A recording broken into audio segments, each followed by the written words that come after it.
There are towns in America where quiet feels harmless, where stillness feels like a promise.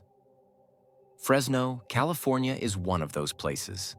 A town where people work long shifts, pick up cheap beer when the sun goes down, and disappear into their houses before the night really begins. Locals laugh about how boring it is. Nothing ever happens here. But boredom is a thin blanket. Underneath, something was waiting, something that walked into the world without permission, something no one could explain. It started with a single security camera. Bill, an older man who lived outside the city, kept finding his backyard fence knocked over. Maybe raccoons, maybe reckless kids. He screwed an old black and white CCTV into the side wall, the type where shadows smear into strange shapes. He pressed record, hoping for rodents, maybe thieves. Instead, he filmed one of the strangest creatures modern folklore has ever collected. Around 2:30 in the morning, when most of Fresno is asleep or pretending to be, something stepped into frame. Two impossibly long, pale legs, walking upright, perfectly balanced. No torso, no arms, no head. Just legs, gliding across the grass like gravity was optional. Bill stared at the footage, stunned, silent, then shut everything off. He tried to tell himself it was nothing. A glitch. A trick of the pixels. One more lie for self-protection. But glitches don't repeat themselves. The following night, there were two of them. One taller, one small. A pair of walking limbs moving like dancers in a ritual nobody rehearsed. Bill froze the frame.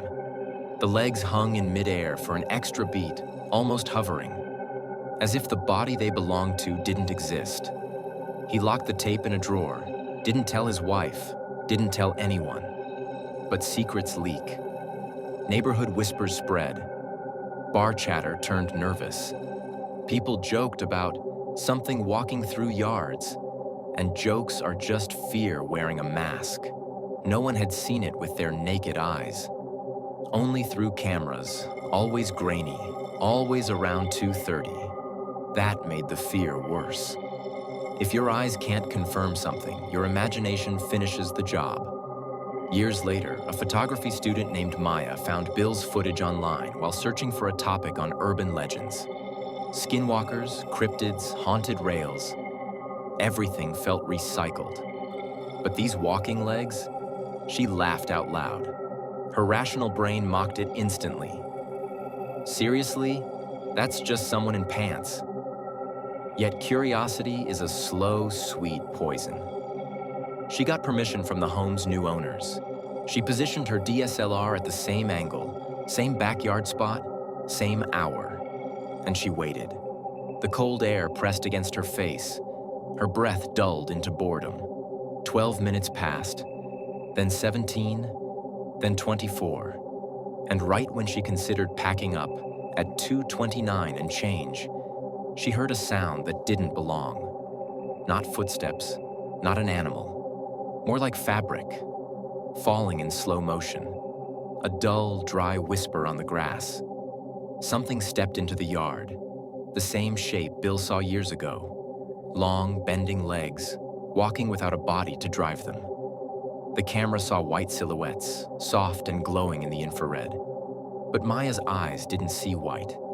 They saw dark, almost black shapes, like shadows with a mind of their own. Shadows aren't supposed to glow in a camera. Shadows require light. But here, there was none.